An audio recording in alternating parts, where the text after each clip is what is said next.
300 kilómetros al sur de las pirámides de Giza se encuentra Tel el Amarna. Bajo las arenas del desierto están enterrados los restos de uno de los lugares más enigmáticos de todo Egipto. Hace 3000 años tuvieron lugar aquí extraños acontecimientos. Nació una nueva religión, un deforme faraón murió y los egiptólogos todavía intentan averiguar qué sucedió.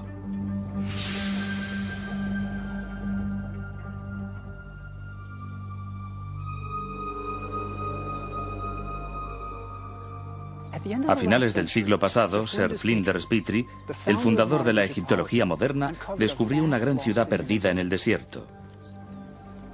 La ciudad tenía todo lo que él esperaba. Había templos, palacios, amplias avenidas, pero faltaba alguna cosa. No había pinturas ni relieves del faraón luchando contra sus enemigos, ni de sus tropas dirigiéndose a la batalla.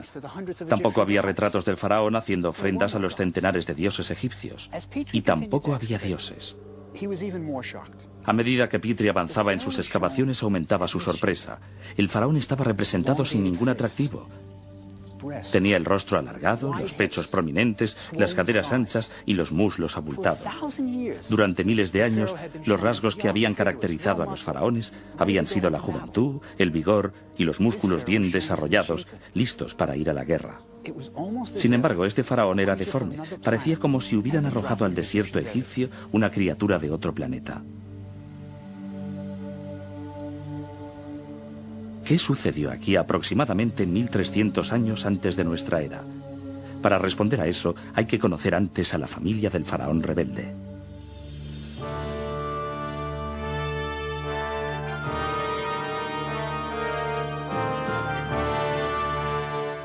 Egipto se hallaba en su época más gloriosa.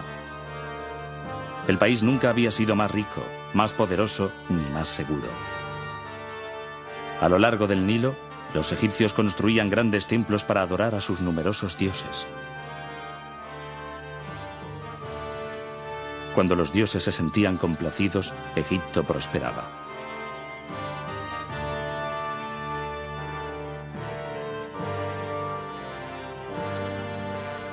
El faraón Amenhotep III, padre de Ajenatón, vivía en el gran centro religioso de Tebas, la ciudad del dios Amón, cuyos almacenes de techos abovedados contenían el trigo, el aceite, el lino y el vino necesarios para satisfacer las necesidades de los cientos de sacerdotes que servían a los dioses.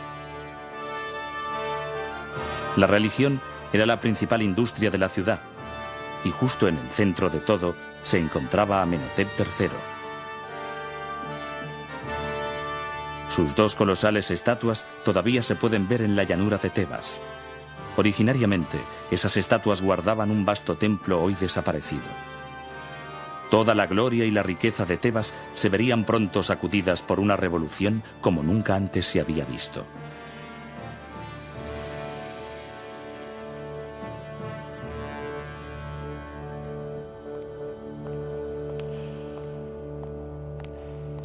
Durante los años de gloria de Egipto, Amenhotep III estuvo al frente del país, de modo que no es extraño que la mayor estatua del Museo Egipcio del Cairo nos muestre este faraón representado con su familia. Este es Amenhotep III, y aquí está su esposa, la reina Ti. Tuvieron 6 hijos, y lo importante es cómo educaron a los niños. Había 4 hermanas. Aquí tenemos a una. La estatua es una especie de retrato de familia. Las 4 hermanas recibieron títulos importantes. También había un hijo, Tutmosis, que fue nombrado sumo sacerdote de Menfis. Y por último estaba Amenhotep, que había recibido el nombre de su padre. Sin embargo, él no aparece en la estatua, no aparece en ningún retrato real ni consta en los documentos y las crónicas del reino. Se trata de un auténtico misterio. ¿Por qué la familia real ignoraba completamente a su hijo más joven?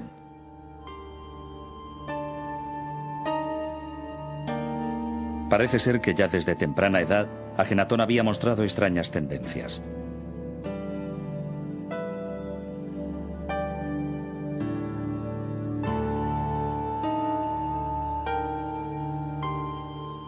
Mientras su hermano y sus hermanas recibían títulos y honores, nadie se acordaba del joven Amenhotep.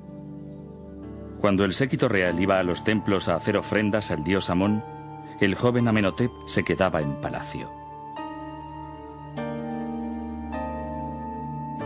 Incluso Amón lo rechazaba.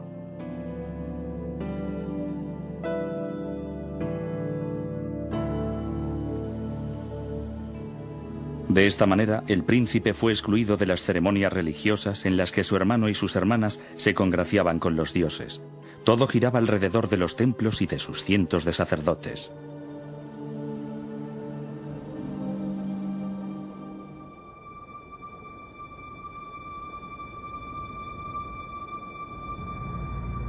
Ese era el mundo que rechazaba al muchacho, pero las cosas iban a cambiar.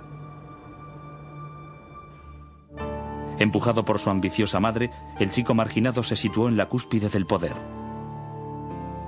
Pero, ¿qué clase de faraón iba a ser aquel peculiar muchacho de 18 años?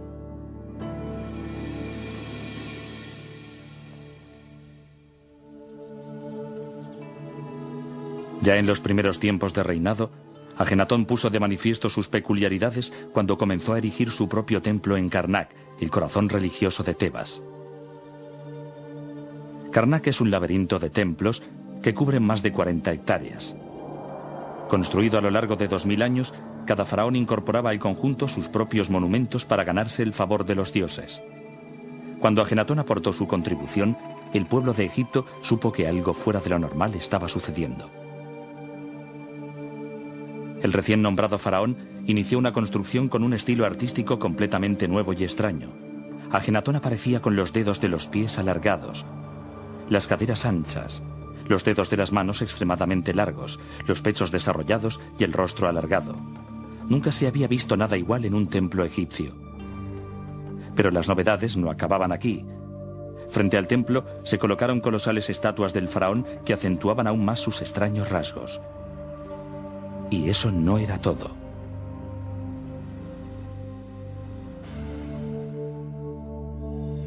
El templo estaba cubierto con imágenes de Atón, el disco solar, cuyos brillantes rayos se convertían en manos que sujetaban el Ang, símbolo de la vida. No aparecían ni Amón ni los demás dioses de Egipto, que habían sido sustituidos por el disco solar. La gente debió preguntarse, ¿dónde están los otros dioses? Pronto lo sabrían. Ajenatón declaró por primera vez en la historia que solo existía un dios. Había terminado con 2000 años de religión egipcia.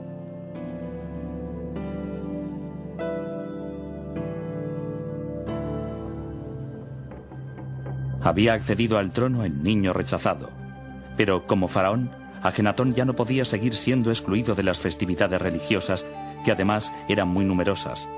Durante la fiesta de Opet, las estatuas de los 3 dioses principales de Tebas, Amón, Mut y Honsu, eran llevadas desde Karnak hasta el templo de Luxor. Era una celebración que duraba varios días y que incluía bailes, canciones y banquetes. Y surge la pregunta, ¿por qué Ajenatón lo cambió todo? Él era el rey de Egipto, ¿por qué hundir el barco? Cuando su hermano y hermanas asistían a ceremonias religiosas, él se quedaba en palacio. Y miren lo que se perdía. El mayor espectáculo del mundo. Yo soy el padre de los padres, la madre de las madres y el toro de las 7 vacas celestiales. Yo abro la boca para hablar en medio del silencio. Yo trazo el camino por el que andan los hombres.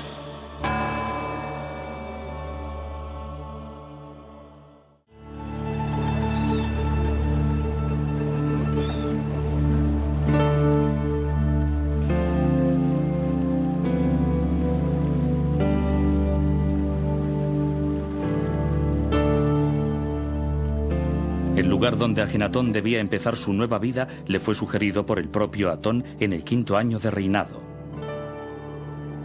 Cuando Ajenatón se hallaba en un desértico paraje, en medio de Egipto, a más de 300 kilómetros al norte de Tebas, el sol se levantó en el horizonte y pareció posarse entre 2 montañas cercanas.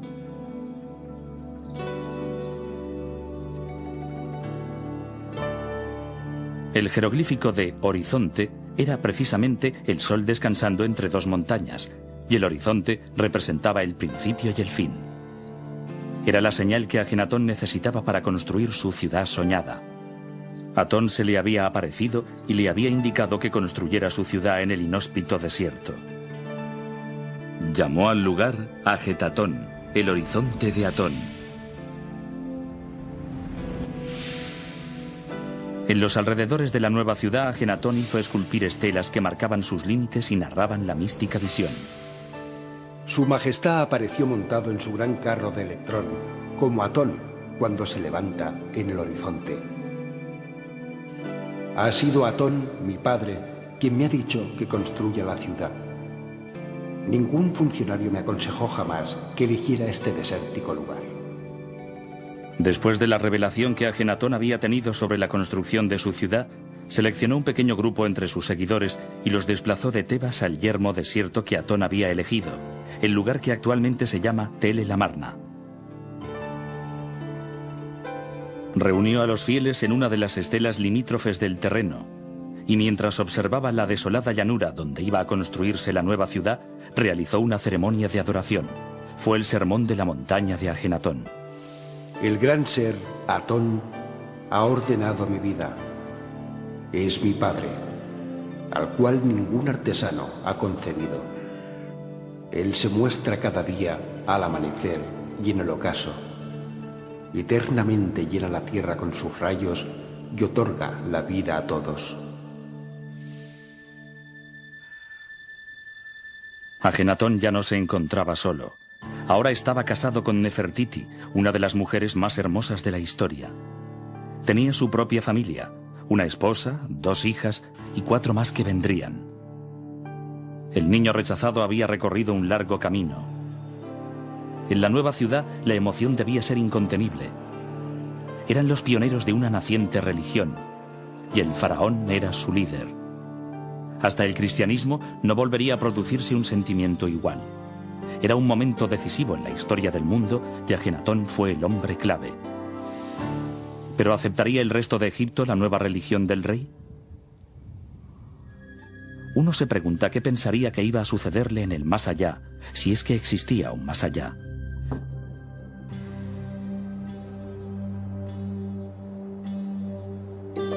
Los sacerdotes también se hacían preguntas.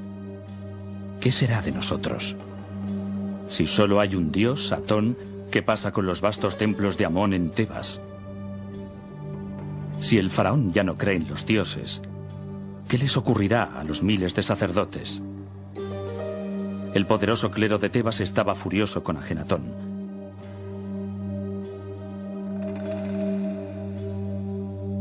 El faraón rebelde había declarado que sus dioses no existían. Se había ausentado de la capital religiosa de Egipto y había prometido no regresar jamás. Se habían acabado las ofrendas reales a los dioses. ¿Qué estaba haciendo Ajenatón?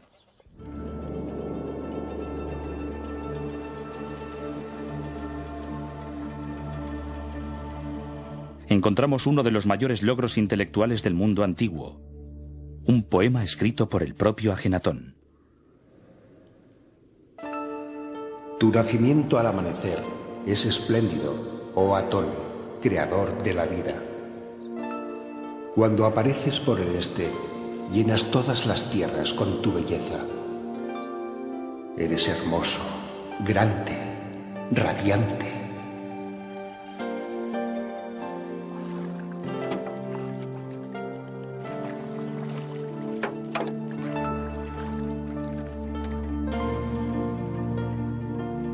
Cuando te pones por el oeste, la tierra está oscura, como muerta.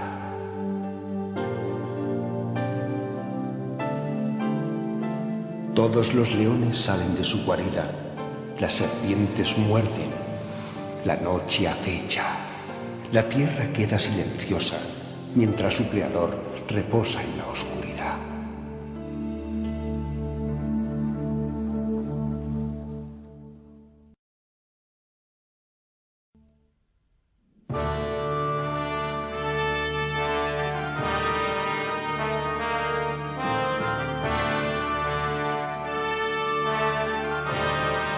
La religión no fue lo único que Ajenatón cambió. 1000 años de arte desaparecieron repentinamente. Antes de Ajenatón, el arte egipcio apenas había cambiado a lo largo de los siglos. En la actualidad estamos acostumbrados a que los estilos artísticos cambien prácticamente cada año. Pero en Egipto se pretendía que el arte fuera eterno, por lo que había que evitar los cambios. La estatua de un faraón de 2500 años antes de nuestra era no es demasiado diferente de otra estatua de 2000 años más tarde.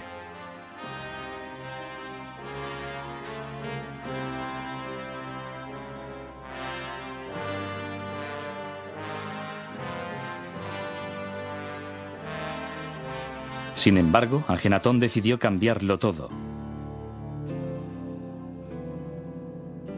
No más cuerpos de músculos idealizados. Ajenatón aparece incluso con sus verrugas. Su máxima era vivir la realidad. Si el faraón era deforme, debía representarse así. Ni siquiera la bella Nefertiti pudo ignorar la nueva política del realismo artístico. El famoso busto de Nefertiti es un símbolo de la belleza en todo el mundo. Pero a medida que la reina maduraba, incluso ella fue representada con una postura encorvada y con un cuerpo envejecido.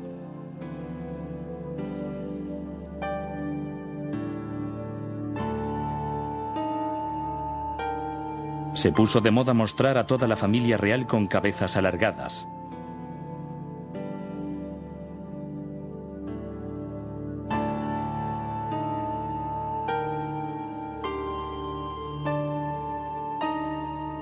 El nuevo arte no solo fue liberador para Ajenatón, sino que dio una nueva libertad a los artistas que trabajaban en Tel el Amarna. Los artistas tenían la posibilidad de expresarse como nunca lo habían hecho antes. Podían representar escenas íntimas de la familia real sin preocuparse por la tradición. Sus miembros aparecían besándose y tocándose o comiendo juntos.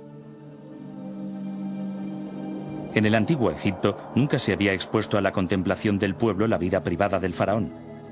Pero Ajenatón también cambió eso. Era como si se invitara a los reporteros a fotografiar a la reina de Inglaterra cepillándose los dientes. De niño, en Tebas, Ajenatón nunca había aparecido junto a su familia. De hecho, no se le había representado en ningún monumento. Y ahora, en Tel el Amarna, podía superar el rechazo y decir: «Aceptadme tal como soy». Por primera vez en su vida, Ajenatón podía ser él mismo. La que probablemente fuera la avenida más ancha de la historia antigua fue diseñada para realizar procesiones de carros con Ajenatón dirigiendo el desfile. El niño rechazado había llegado muy lejos. A lo largo del camino, un puente comunicaba el palacio con la zona del templo. Allí, Ajenatón y Nefertiti se mostraban al pueblo desde el balcón conocido como la Ventana de las Apariciones y lanzaban ornamentos de oro y otros presentes a quienes querían honrar.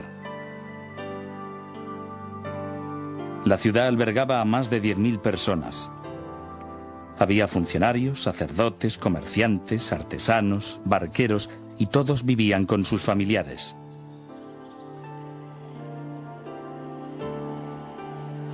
Debían de estar encantados con sus nuevas vidas, sus nuevas casas, sus nuevos principios. Pero después de 14 años de matrimonio, su hermosa mujer y compañera Nefertiti murió. Su otra esposa, Quilla, también había muerto. Nefertiti siempre había permanecido a su lado compartiendo sus sueños. A los 17 años de reinado, con solo 30 años de edad, Ajenatón murió y desapareció de la historia. ¿Sabremos alguna vez qué pasó en Tel el Amarna? ¿Era Ajenatón realmente como lo muestran las estatuas? De todas las momias reales encontradas, ninguna provocó tanta polémica como la hallada en la tumba 55 del Valle de los Reyes. A principios de siglo, Theodore Davis, un acaudalado norteamericano que excavaba en Egipto, descubrió una tumba en la que se había vuelto a enterrar un sarcófago del período amarniense. La tumba estaba inacabada y el entierro había sido precipitado. Contra un muro y en el suelo había paneles de madera dorada, y en ellos aparecía la dañada imagen de Ajenatón adorando al disco solar y el nombre de la reina Ti.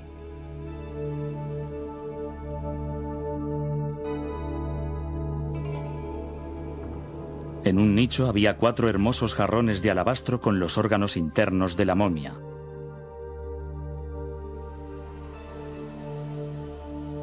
En el suelo yacía un sarcófago que, a pesar de estar muy deteriorado, todavía conservaba restos de su pasada belleza. Estaba hecho con miles de incrustaciones de joyas y piedras semipreciosas en forma de alas protectoras. Sin embargo, los cartuchos que contenían el nombre del ocupante estaban destrozados. Todos los que participaban en la excavación de la tumba creían que serían capaces de identificar a la momia que había en el sarcófago una vez que hubieran levantado la tapa y examinado el cuerpo y las inscripciones de las vendas o de las joyas. Cuando llegó el día de desenvolverla, todos los presentes eran conscientes de la importancia histórica de aquel hecho. Iban a ser los primeros que, después de más de 3000 años, verían la cara de un rey o una reina de Egipto. Cuando apartaron la tapa del sarcófago, apareció una momia envuelta en láminas de oro. Pero cuando se disponían a desenvolverla, ocurrió algo que parecía propio de una película de terror.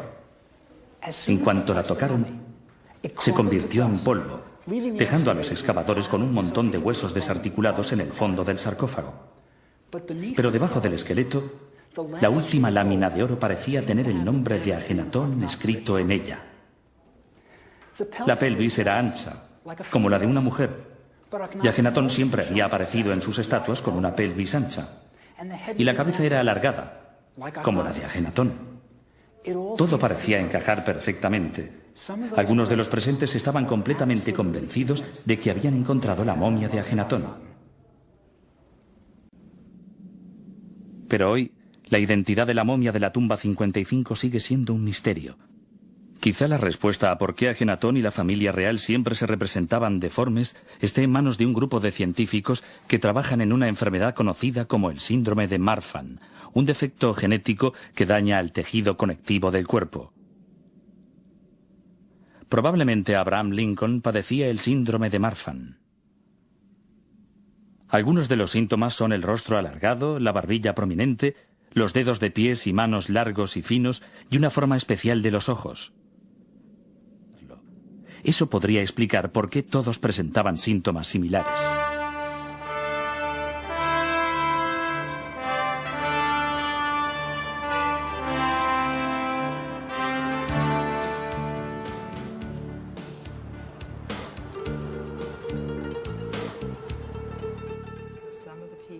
La doctora Jessica Davis es una de las más conocidas expertas del mundo en este síndrome. Este es nuestro paciente. Permítame preguntarle... Le reconozco. Ahora incluso yo sé quién es. ¿Hay algún rasgo que pudiera sugerirle el síndrome de Marfan si este hombre entrara en su consulta?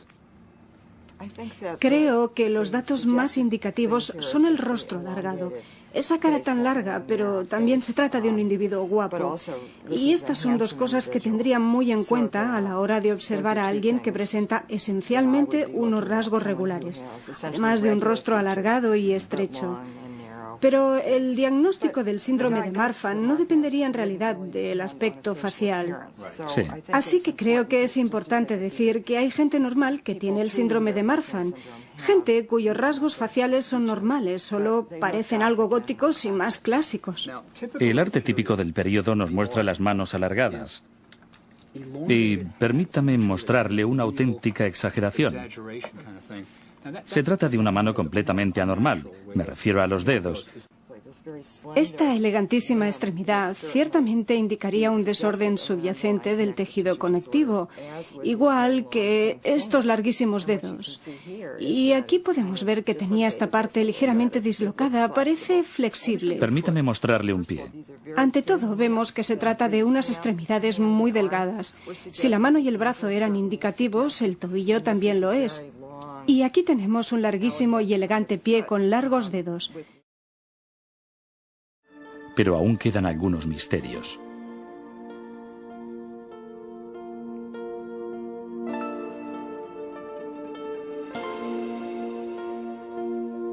Incluso en la muerte, Ajenatón se rebeló contra las tradiciones de Egipto, rechazando ser enterrado en el lugar donde descansaban sus ancestros.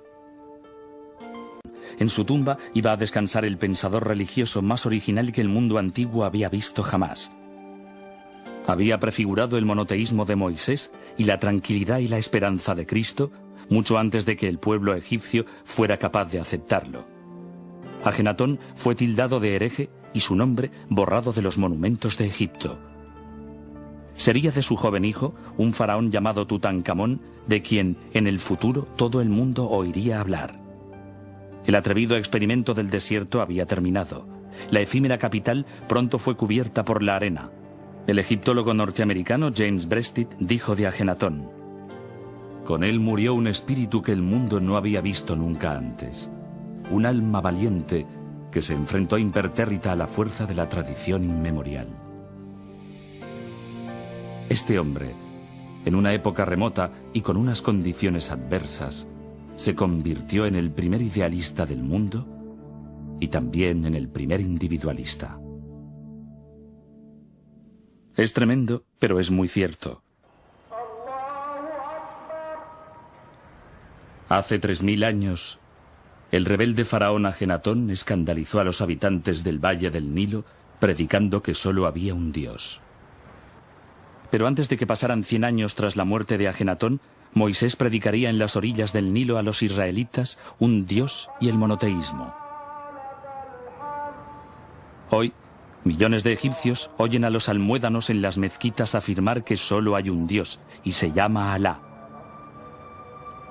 La idea de un solo dios, que un tiempo fue la radical creencia de un hereje aislado, es ahora compartida por musulmanes, cristianos y judíos en todo el mundo. La visión de Ajenatón continúa.